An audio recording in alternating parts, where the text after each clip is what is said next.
Haleluya, puji nama Tuhan. Shalom Bapak Ibu Saudara yang terkasih di dalam Tuhan Yesus Kristus. Saya percaya pada kesempatan kali ini Bapak Ibu, kita mau terus datang kepada Tuhan karena kita bersyukur kepada Tuhan. Karena anugerahnya begitu besar di dalam kehidupan kita. Mari Bapak Ibu Saudara, kita yang merindukan Tuhan, kita mau satu hati, kita mau tundukkan kepala, kita mau berdoa terlebih dahulu kepada Tuhan. Haleluya, haleluya. Bapak, kami bersyukur, kami berterima kasih kepadamu Tuhan. Kalau kami boleh ada sampai hari ini, sungguh kami percaya akan kebaikan-Mu dan anugerah-Mu Tuhan. Engkau masih memberikan kami kesehatan yang luar biasa, kami sangat bersyukur Tuhan. Dan pada kesempatan kali ini Tuhan, kami ingin memuji, menyembah, dan meninggikan nama-Mu Tuhan. Pimpin setiap kami Tuhan, biarkan kami memberikan yang terbaik hanya bagi kemuliaan nama Tuhan. Kami mau satukan hati kami, karena kami percaya di saat kami menaikkan pujian dan penyembahan kami mendapatkan kekuatan yang baru di dalam Engkau Tuhan. Terima kasih Bapa. Inilah doa dan ucapan syukur kami. Dan kami siap untuk bermulai bagi nama Tuhan. Mari Bapak Ibu Saudara yang terkasih, kita yang siap kita mau sama-sama berkata, amin. Haleluya. Mari siapkan hatimu Bapak Ibu Saudara. Memandang wajah-Mu, rasakan kasih-Mu,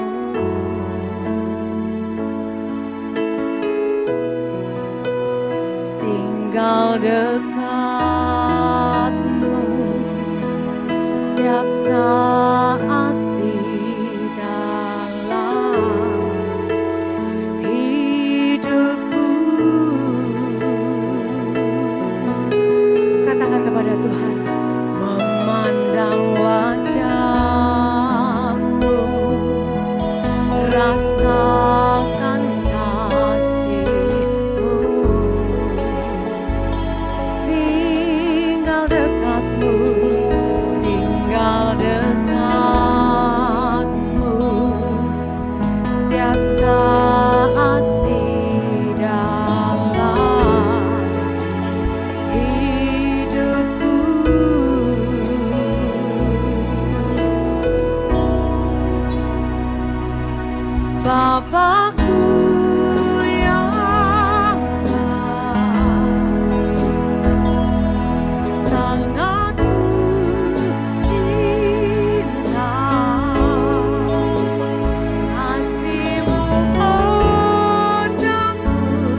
kehidupan kami. Kami mau menyenangkan hati Tuhan. Kami mau bersorak-sorai bagi nama Tuhan. Mari Bapak Ibu Saudara yang siap sama-sama berkata, amin. Berikan tepuk tangan yang begitu meriah bagi Tuhan. Haleluya. Mari kita berikan sorak-sorai kemuliaan hanya bagi nama Tuhan.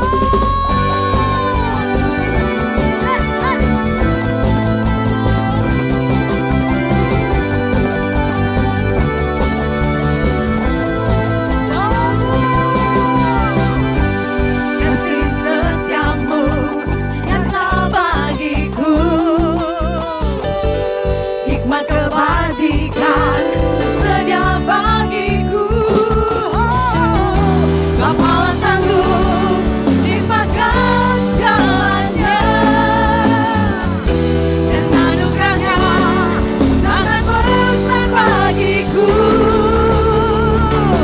Aku diberkati, aku dilimpahi, karena Allah sanggup untuk menyediakan. Aku diberkati, aku dilimpahi, atas sempurna anugerah Tuhan bagiku. Kita yang diberkati Tuhan berkata,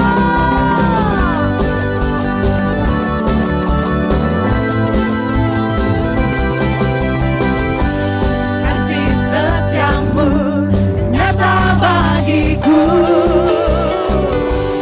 hikmat kebajikan tersedia bagiku. Sebab Allah sanggup limpahkan segalanya, dan anugerahnya sangat besar bagiku. Aku diberkati, aku dilimpahi, karena Allah sanggup untuk menyediakan. Aku diberkati, aku dilimpahi, atas sempurna anugerah Tuhan bagiku. Mari Bapak Ibu bertepuk tangan bagi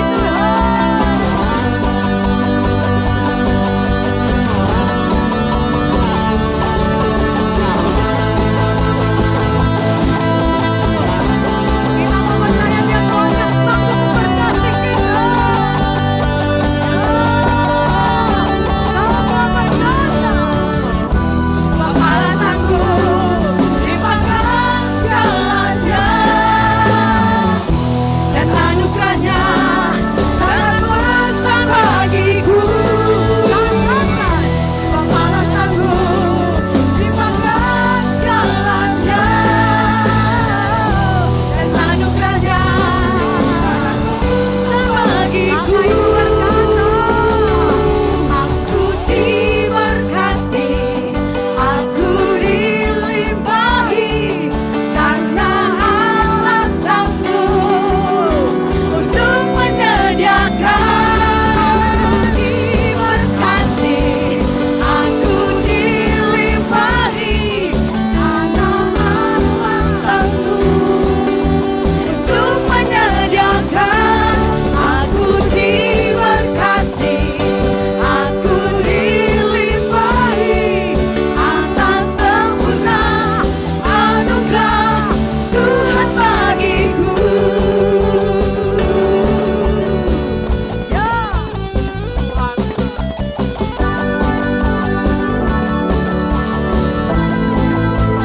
Tuhan bagiku. Haleluya. Saya yakin dan percaya dia sudah memberkati kita semua. Dan terlebih daripada itu dia Allah Immanuel. Dia tidak pernah meninggalkan kita. Haleluya.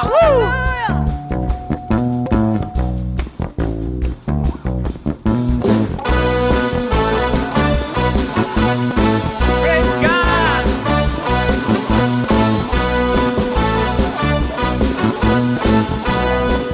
Mari yang percaya bersama katakan, kau tak pernah tinggalkan beserta setiap langkah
pernah tinggalkan,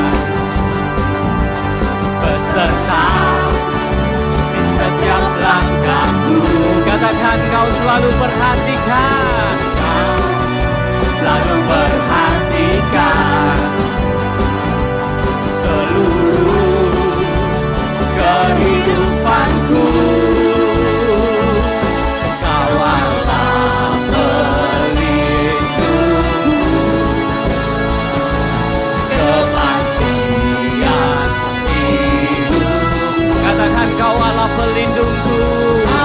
Yes, Engkau adalah perlindungan kami Tuhan. Engkau kepastian hidup kami.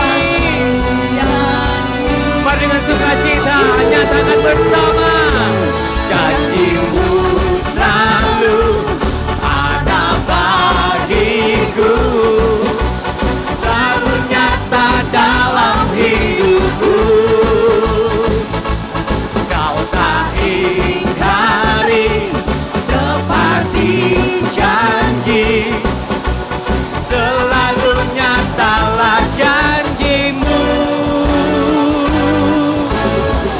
Haleluya. Terima kasih Tuhan. Janji-Mu ya dan amin bagi setiap kami.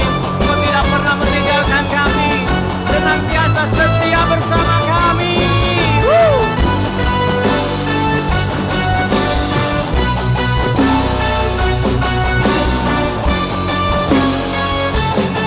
Mari yang percaya bersama angkat tanganku, katakan.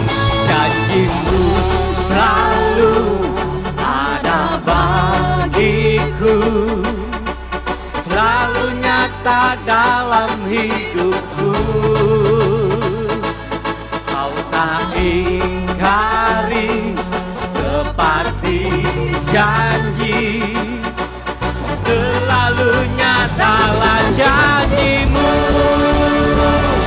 Janji-Mu selalu ada bagiku, selalu nyata dalam hidupku. Kau tak ingkari, tepati janji, selalu nyatalah janji-Mu.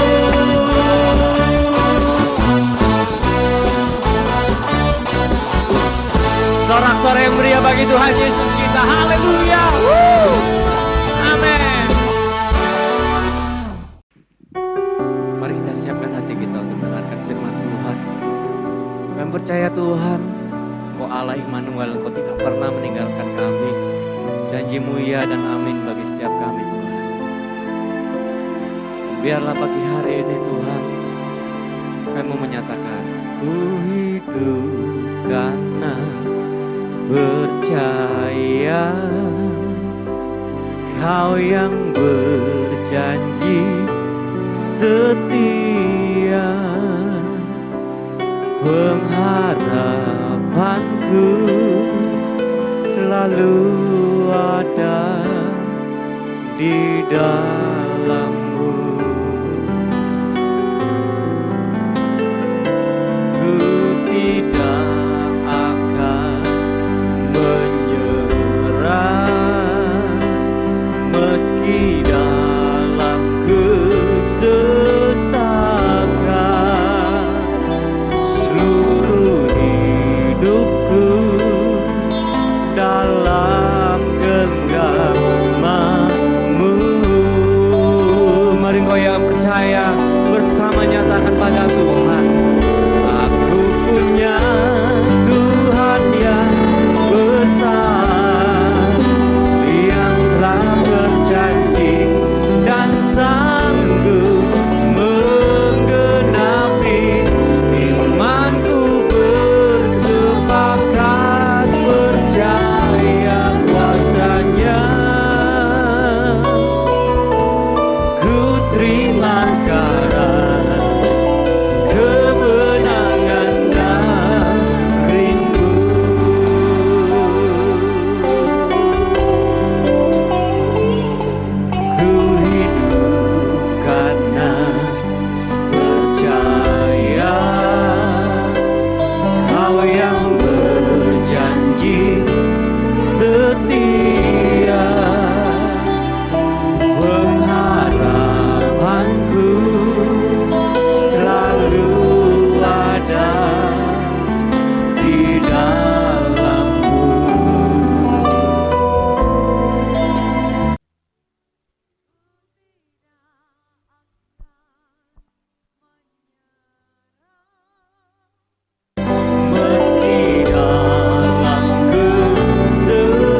kemenangan-Mu Engkau berikan kepada kami. Itulah sebabnya kami disebut orang-orang yang lebih daripada pemenang. Karena kami tidak melakukan apa-apa, kami dijadikan pemenang oleh karya Kristus di atas kayu salib. Bahkan oleh kebangkitan-Mu yang kami rayakan hari ini Tuhan. Biarlah anugerah dan kasih setia Tuhan terus menyertai hidup kami. Biar setiap hari kami tahu kami gumuli hidup kami dan kami selalu keluar jadi pemenang. Sebab Tuhan yang memberikan kemenangan, sebab Tuhan yang menopang kami. Bahkan sebab Tuhan yang selalu menyertai hidup kami. Sebentar kami mau dengar firman-Mu Bapa, berbicara kepada kami. Mari Engkau urapi hamba-Mu dan Engkau juga mengurapi setiap jemaat Tuhan yang sedang mendengarkan live streaming ini di rumah. Tuhan, meskipun mereka di rumah, kami tahu kuasa Tuhan sanggup menjamah mereka, menjangkau mereka. Dan kami berdoa dalam nama Tuhan Yesus. Biar setiap orang yang mendengarkan siaran ini Tuhan, mereka boleh diubahkan, dikuatkan, diberkati, dilindungi Tuhan. Karena kami percaya lewat kebenaran firman-Mu yang sebentar kami dengar, punya kuasa untuk mengubahkan. Terima kasih Bapa. Kami percaya hadirat-Mu sendiri akan memimpin. Dan kami berdoa di dalam nama Tuhan Yesus. Dan mari setiap kita yang siap diberkati firman Tuhan, mari sama-sama katakan amin. Puji Tuhan. Shalom. Saudara yang di rumah shalom. Puji Tuhan, hari ini kita merayakan hari kebangkitan Tuhan. Dan kita percaya oleh anugerah Tuhan yang besar, kita percaya Tuhan sudah bangkit. Amin. Dan saudara tahu Alkitab juga berkata bahwa iman kita akan sia-sia, kepercayaan kita akan sia-sia kalau seandainya Tuhan Yesus tidak bangkit. Tapi kita bersyukur kita tidak menyembah Tuhan yang mati, tapi kita menyembah Tuhan yang hidup, Tuhan yang bangkit. Amin. Karena itu mari kita mau belajar firman Tuhan dari kisah kebangkitan Yesus. Di dalam Injil Markus pasal yang ke-6, kita mulai baca ayat yang pertama. Injil Markus pasal yang ke-16, kita mulai baca di ayat yang pertama. Firman Tuhan berkata begini, ya. Setelah lewat hari Sabat, Maria Magdalena dan Maria ibu Yakobus serta Salome membeli apa saudara? Membeli rempah-rempah. Saya ulangi, serta Salome memberi rempah-rempah untuk pergi ke kubur Yesus dan meminyaki Yesus. Dan pagi-pagi benar pada hari minggu pertama minggu itu, setelah matahari terbit, pergilah mereka ke kubur. Mereka berkata seorang kepada yang lain, siapa yang akan menggulingkan batu itu bagi kita dari pintu kubur? Tetapi ketika mereka melihat dari dekat, tampaklah batu yang memang sangat besar itu sudah terguling. Lalu mereka masuk ke dalam kubur dan mereka melihat seorang muda yang memakai jubah putih duduk di sebelah kanan. Mereka pun sangat terkejut. Ayat 6.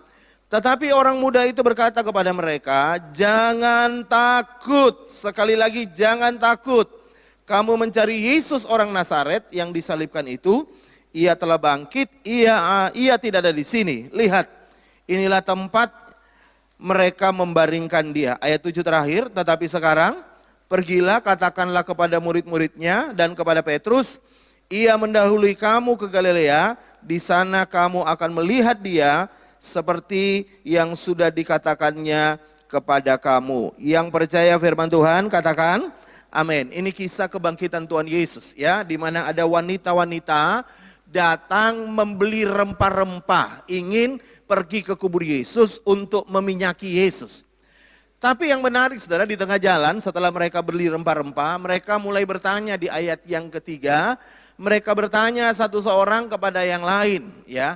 Ayat yang ketiga berkata, siapa yang akan menggulingkan batu itu bagi kita dari pintu kubur? Ya, yang menarik perhatian saya adalah begini, urut-urutannya. Urut-urutan apa? Yaitu urut-urutan yang dilakukan oleh wanita itu, para wanita itu. Yang pertama, Alkitab berkata mereka membeli rempah-rempah. Lalu kemudian di tengah jalan baru mereka mikir siapa yang akan bukakan batu besar penutup kubur. Nah, saudara tahu batunya memang sangat besar dan tidak mungkin untuk bisa dibuka oleh para wanita tersebut. Yang menarik adalah begini ya.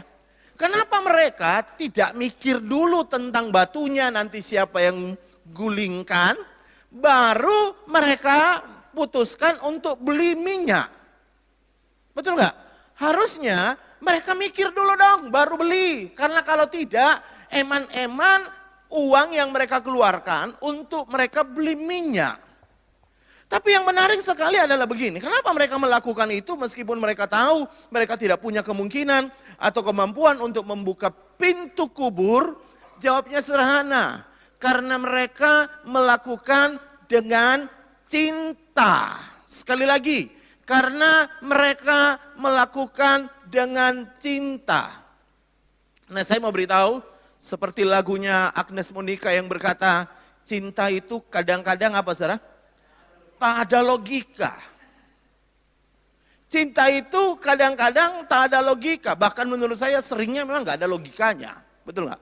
Sehingga ada banyak orang jatuh cinta kepada seseorang lalu kita tanya kepada dia, apanya sih yang kamu suka dari dia?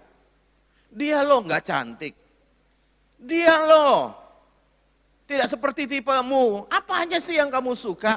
Ya, lah itulah cinta. Kadang-kadang tidak ada logika. Kalau kita tanya orang, apa sih yang kau suka dari cowok itu? Cowok itu loh, nggak ganteng banget, biasa aja. Tapi kenapa kau suka, bahkan tergila-gila dengan dia? Ya jawabnya sederhana, karena cinta memang kadang-kadang tidak ada logika. Betul nggak? Nah karena itu kalau saudara perhatikan wanita-wanita ini beli minyak dulu, beli rempah-rempah dulu, baru mikir. Nanti siapa yang akan bukakan kami batu penutup kubur. Mestinya mereka mikir dulu baru beli. Supaya nggak eman-eman uangnya beli rempah-rempah untuk meminyaki Yesus. Nah saya mau beritahu kepada saudara. Itulah yang disebut dengan cinta. Tahukah saudara, hubungan yang Tuhan inginkan atau hubungan yang Tuhan inginkan dari kita, itu sebenarnya hubungan cinta. Kenapa? Karena Tuhan juga menyatakan hubungannya kepada kita dengan cinta. Makanya kalau saudara baca ayat yang sangat terkenal sekali, Yohanes 3 ayat 16. Tolong ditunjukkan, Yohanes 3 ayat 16, itu ayat yang sangat terkenal sekali. Firman Tuhan berkata begini, ya, Injil Yohanes pasal yang ketiga ayat 16, karena begitu besar, apa saudara? Kasih Allah akan dunia ini, sehingga ia telah mengaruniakan anaknya yang tunggal, supaya setiap orang yang percaya kepadanya tidak binasa, melainkan beroleh hidup yang kekal. Jadi alasan Tuhan untuk datang, untuk mati, sebenarnya alasannya karena apa? Karena cinta, dan menurut saya cintanya Tuhan kepada kita tidak logika. Kenapa? Karena mestinya seperti yang minggu lalu saya sudah sampaikan, kalau kita mau mati untuk seseorang, mestinya kita kalau secara logika kita lihat orang itu baik gak, pantas gak untuk kita berkorban nyawa. Tapi kalau saudara baca Alkitab, cintanya Tuhan kepada kita memang tidak logika. Karena dia mau mati untuk kita, justru pada saat kita tidak layak untuk dikorbankan nyawa. Itu namanya cinta kadang-kadang tanpa logika.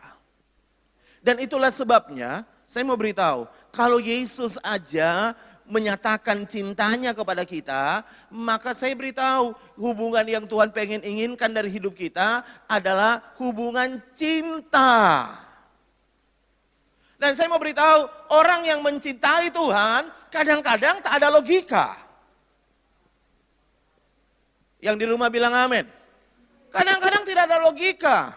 Orang yang mengasihi Tuhan kadang-kadang pun secara logika, aduh kenapa kau bikin ini? Mestinya kau mikir dulu dong. Tapi saya mau beritahu, itulah cinta. Kadang-kadang tak ada logika. Bahkan kalau saudara baca dalam Kidung Agung 8, ya, Kidung Agung 8 ayat yang ke-6. Lihat firman Tuhan berkata begini di Kidung Agung 8 ayat 6. Taruhlah aku seperti meterai di hatimu, seperti meterai di lenganmu. Karena apa saudara? Cinta kuat seperti maut. Kegairahan itu gigih seperti di orang mati, ya. Terus nyalanya adalah nyala api seperti nyala api Tuhan.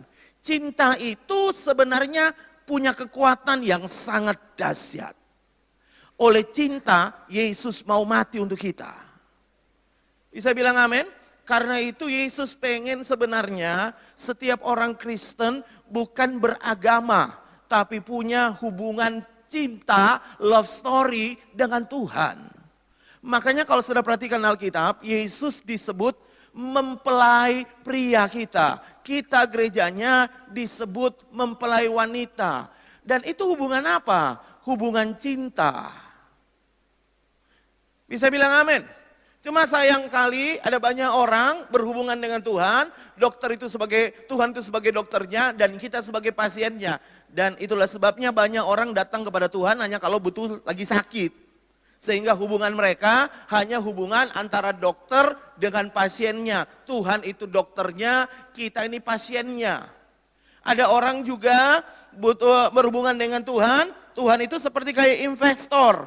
Seseorang yang punya segala sesuatunya dan kita datang meminta sesuatu kepada investor untuk menginvestasikan sesuatu kepada kita, untuk memberkati kita. Tidak salah itu semuanya karena Tuhan juga sanggup memberkati kita. Tapi sebenarnya yang Tuhan pengenkan dari hidup anak-anak Tuhan yaitu hubungan cinta. Dan saya mau beritahu, hubungan cinta kadang-kadang tidak pakai logika. Hubungan cinta kadang-kadang tidak pakai logika. Saya dengar ada kesaksian seorang ibu ya. Ya dia cerita tentang ada satu peristiwa. Suatu hari ada anak dari seorang temannya itu sakit difteri. Difteri itu sakit yang sangat menular pada waktu itu ya. Lalu anaknya masih kecil, masih umur berapa tahun itu masih kecil sekali. Dan ketika itu anaknya menangis. Dokter berkata jangan masuk. Kenapa nanti kau tertular? Tapi ibunya nggak tahan dengar anaknya nangis. Dia maksa membobol masuk ke ruang itu, ruang isolasi. Lalu dia peluk, dia cium anaknya. Dan apa yang terjadi? Kemudian memang dia tertular.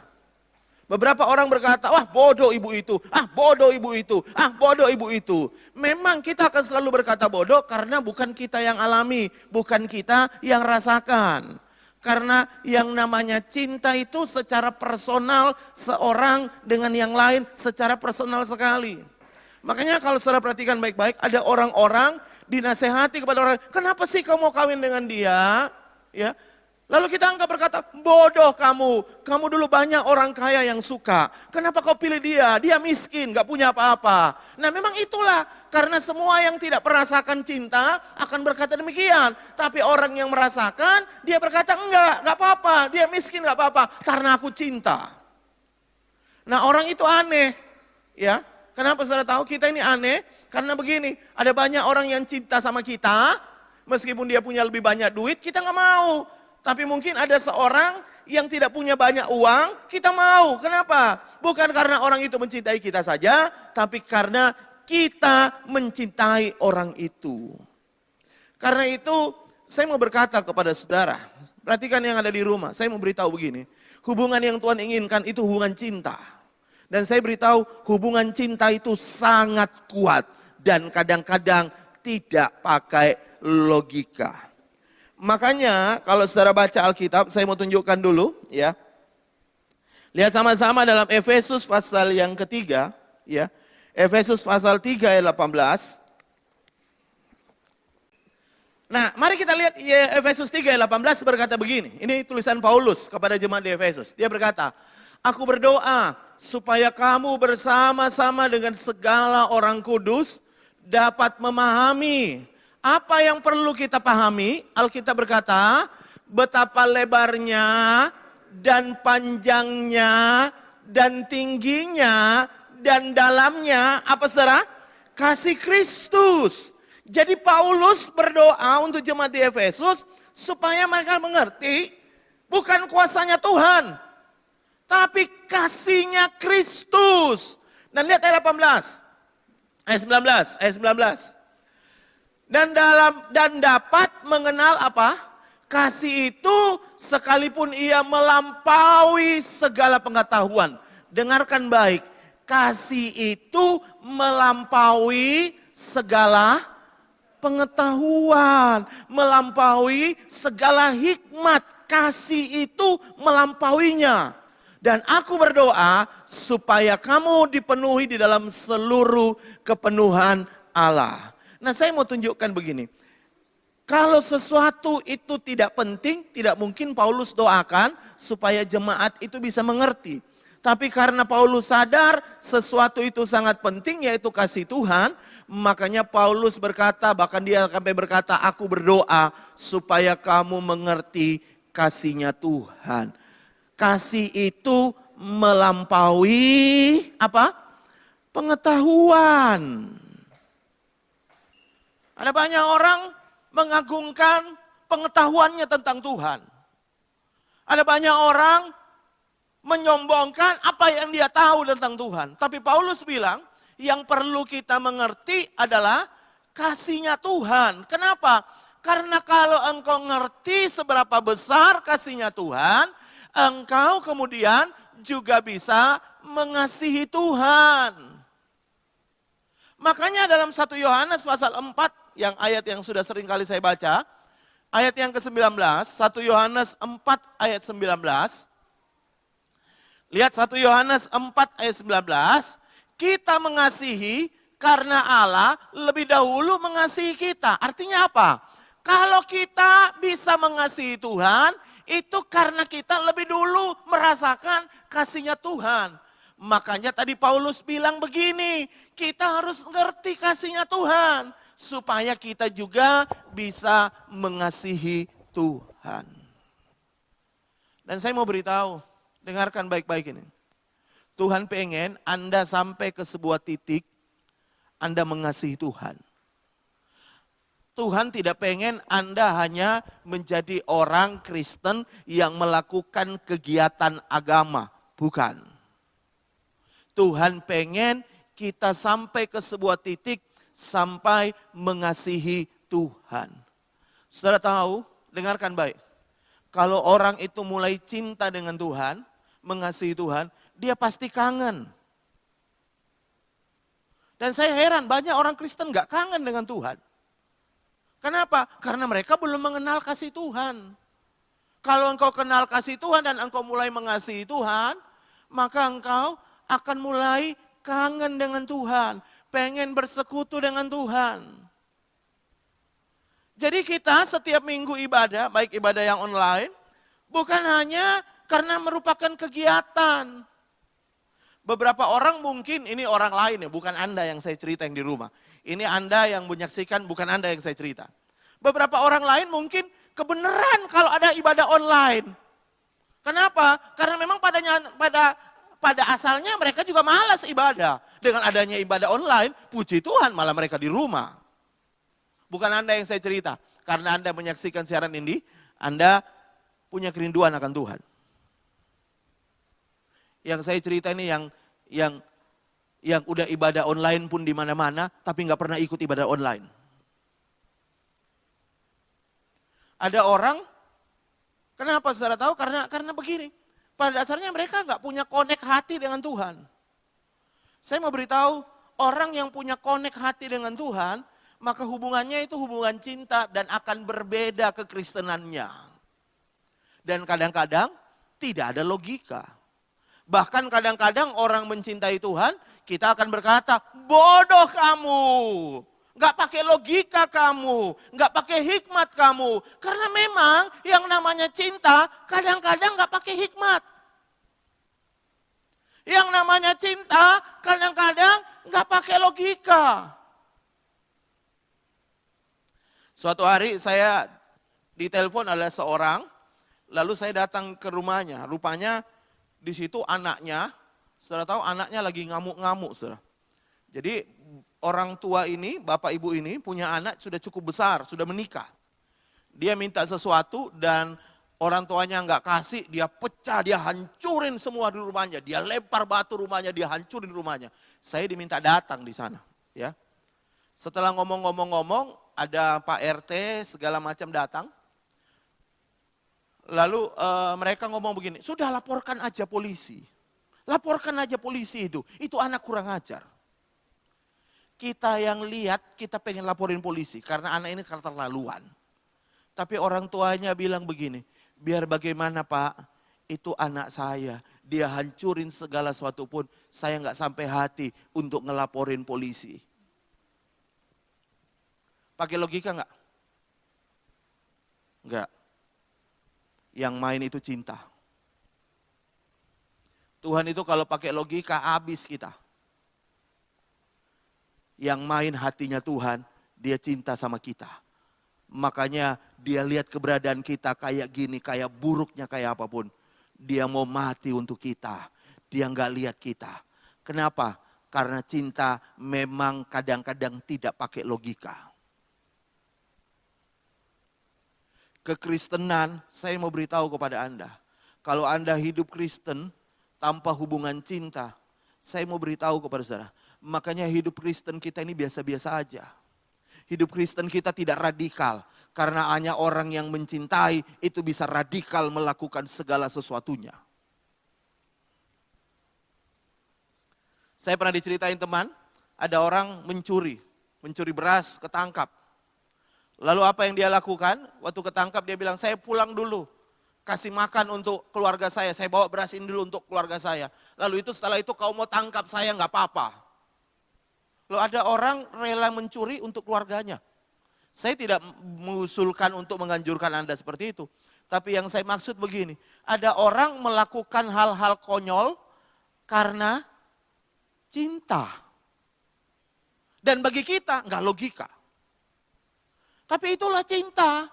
Makanya begini, kalau saudara baca dalam Wahyu pasal yang kedua, Wahyu pasal 2 ayat yang kedua, lihat dalam Injil Wahyu, bukan Injil Wahyu ya, Kitab Wahyu. Kitab Wahyu pasal yang kedua ayat yang kedua. Firman Tuhan berkata, aku tahu segala pekerjaanmu, baik jeripayamu, maupun ketekunanmu. Ya, dia berkata, aku tahu maupun apa? Ketekunanmu. Aku tahu bahwa engkau tidak dapat sabar terhadap orang-orang jahat, bahwa engkau telah mencobai mereka dan menyebut dirinya rasul. Tetapi yang sebenarnya tidak demikian, bahwa engkau mendapati mereka pendusta. Ayat 3, dan engkau tetap sabar dan menderita oleh karena namaku, dan engkau tidak mengenal lelah. Jadi jemaat di Efesus dikatakan tidak mengenal lelah. Ya. Lihat ayat 4, namun demikian aku mencela engkau karena engkau telah meninggalkan apa? Kasihmu yang semula.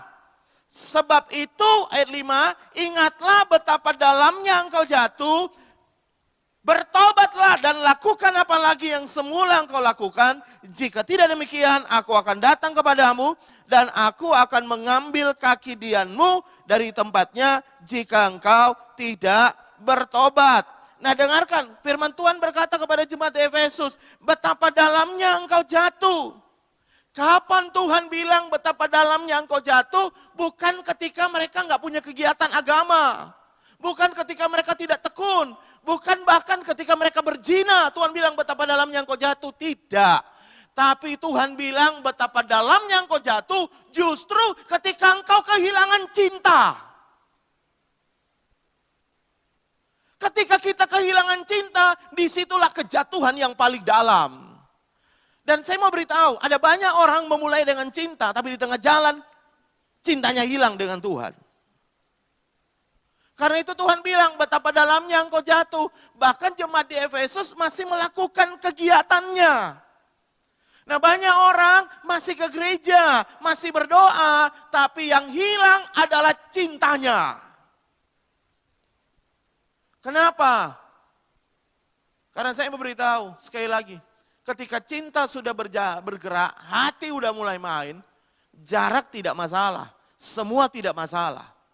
Karena kalau cinta sudah bicara, kekuatan yang luar biasa ada dalam hidup kita. Saya pernah cerita kepada Anda, ada seseorang punya pacar di Lombok dan dia tinggal di Surabaya. Dan sebulan sekali dia harus menemui pacarnya naik sepeda motor dari Surabaya ke Lombok.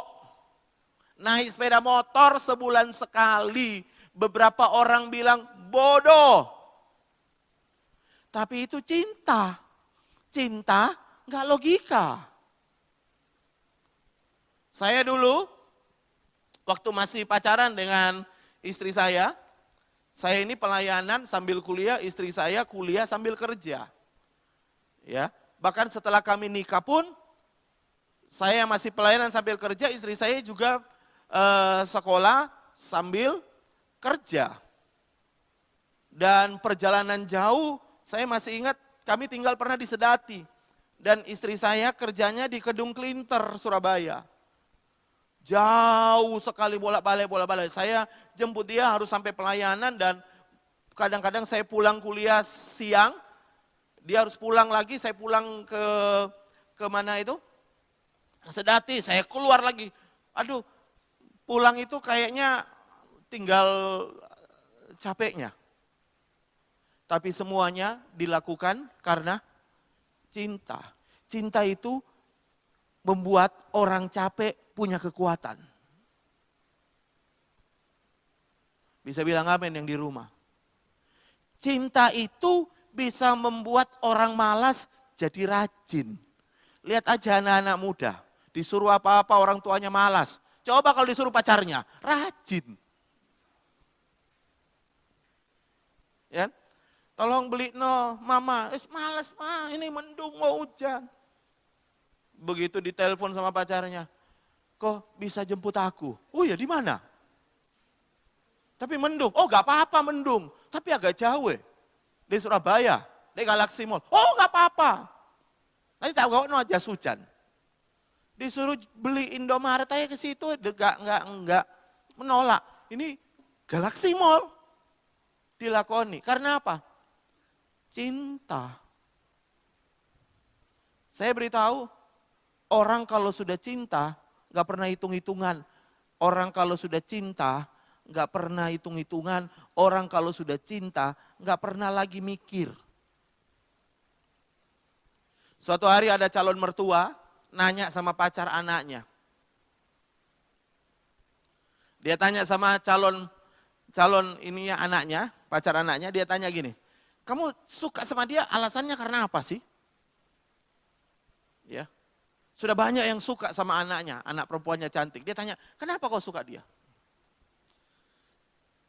Ada seorang cowok datang dan berkata, oh karena anak om cantik. Langsung papanya berkata, aku gak setuju, kamu gak usah aja. Ada yang lain lagi bilang, oh karena anak om pinter. Papanya langsung berkata, enggak.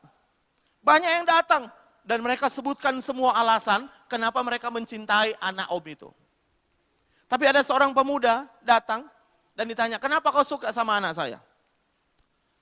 Anak muda ini berkata, enggak tahu om. Saya pokoknya enggak temukan alasan kenapa saya suka dia. Tapi setiap kali hati saya ketemu dia, hati saya senang banget. Saya enggak tahu kenapa. Kalau bilang cantik om, di luar sana masih banyak lebih cantik dari anak om.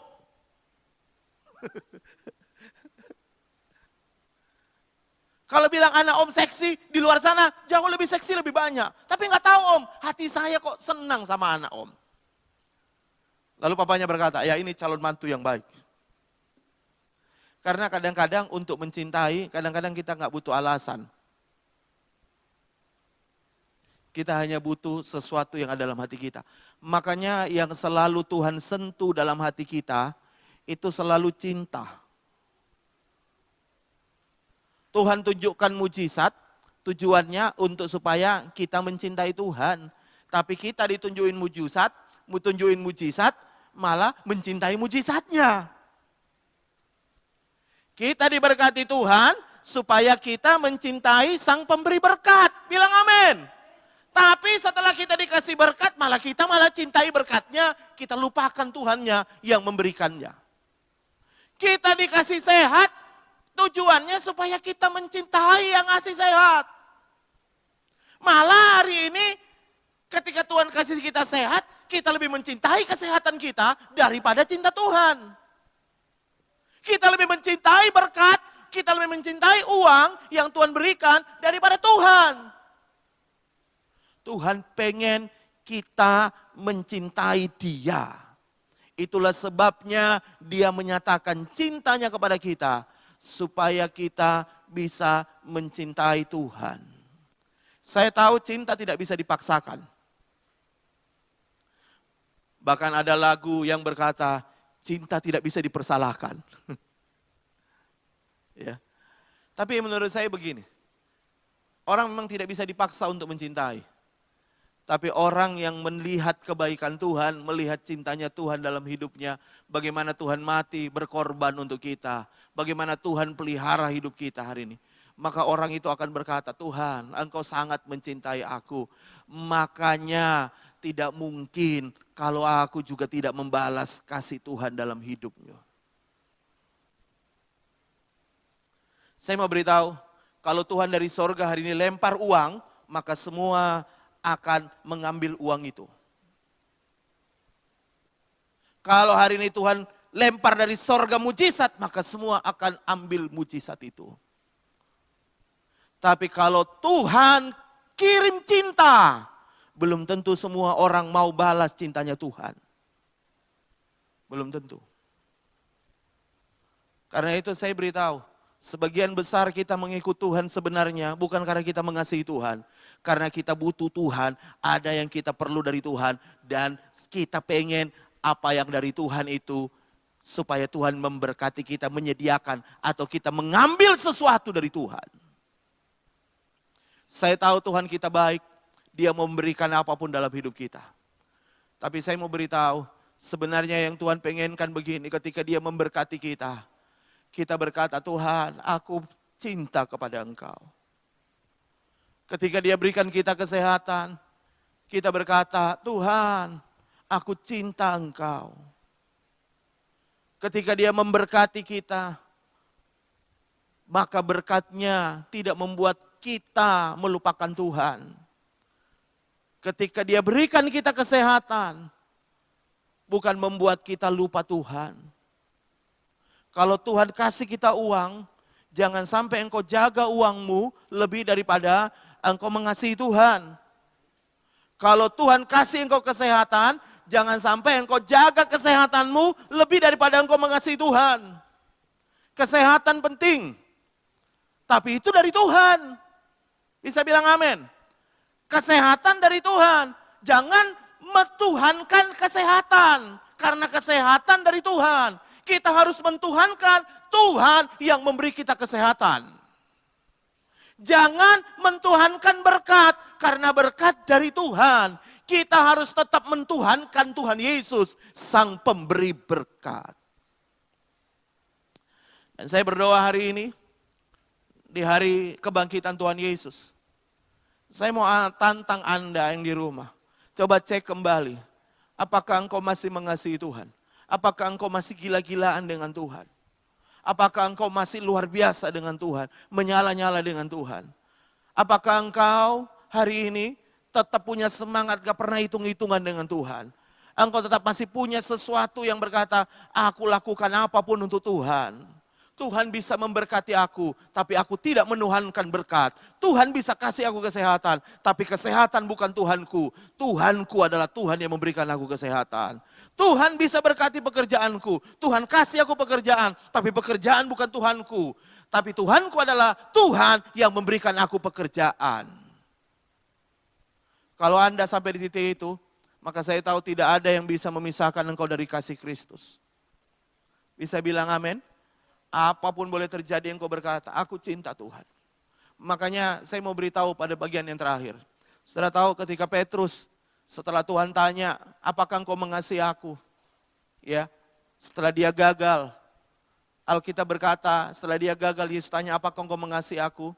Di bagian berikutnya, tidak pernah ditulis dalam Alkitab, tapi sejarah gereja mencatat bahwa akhirnya ketika Petrus itu punya kesempatan melarikan diri, dia tidak melarikan diri dan dia menyerahkan dirinya untuk disalib.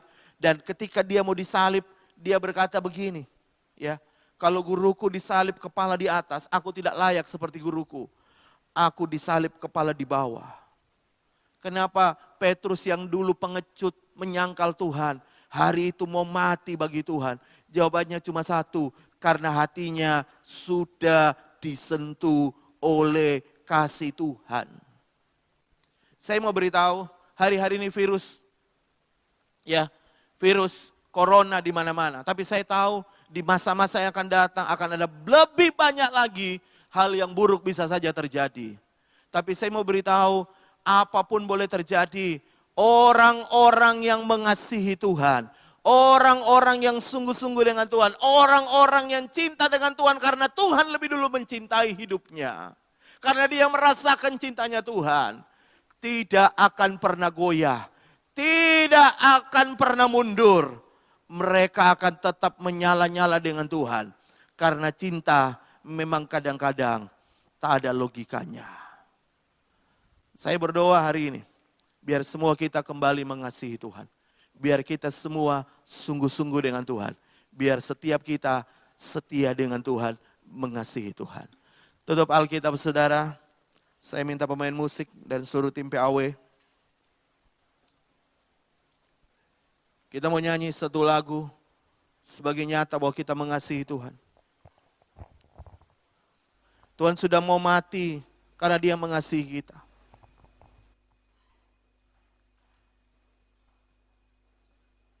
Dan biarlah setiap kita juga mau mengasihi Tuhan.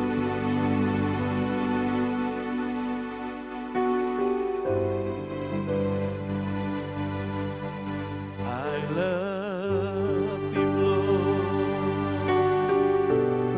and I lift my voice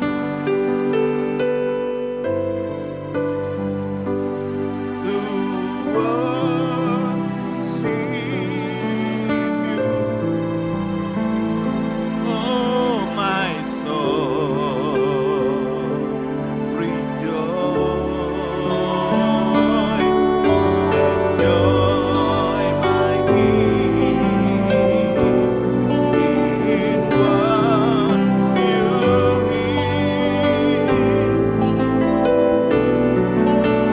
Let it be a sweet, sweet sound in your ear. Sama-sama nyanyikan lagi. I love you, Lord. I love you, Lord. And I lift my voice. And I lift my voice to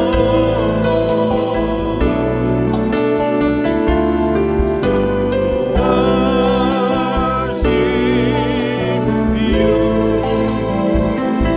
Oh, my soul, rejoice,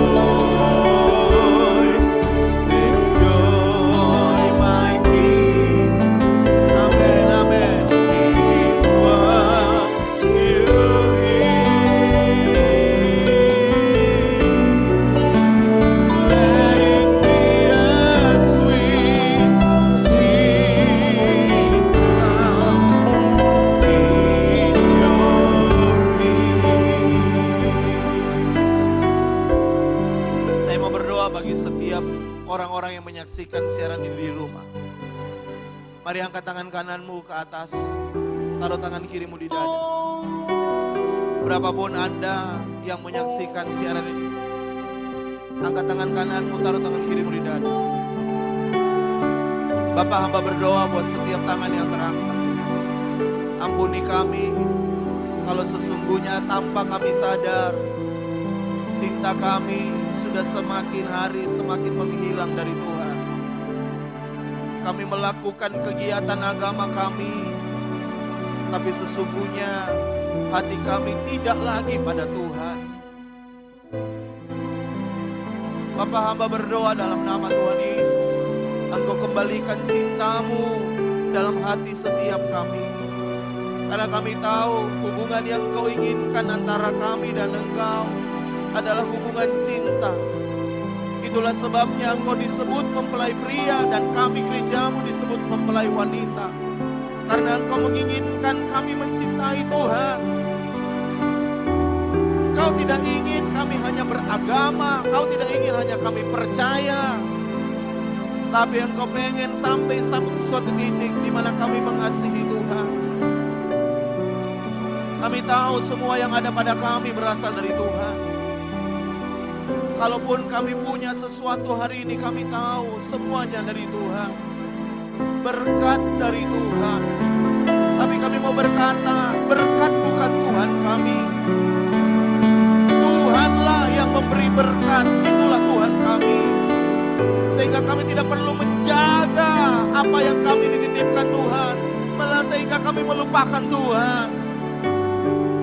Kami tahu kesehatan dari Tuhan.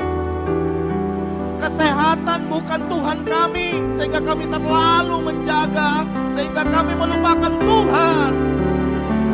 Yang seharusnya yang memberi kesehatan. Yang menjadi Tuhan atas hidup kami. Bapa, sentuh hati kami Tuhan. Sentuh hati kami Tuhan. Kami tahu mempelai pria tidak lama lagi datang. Dan Kau siapkan gerejamu sebagai mempelai yang mengasihi Tuhan juga. Dan kami tahu orang-orang yang mengasihi Tuhan kadang-kadang tanpa logika. Seperti Tuhan tanpa logika menyelamatkan kami. Kami tidak pantas untuk diselamatkan. Kami tidak pantas Tuhan untuk Engkau mati bagi kami. Tapi karena Engkau mengasihi kami, Engkau tetap melakukannya untuk kami.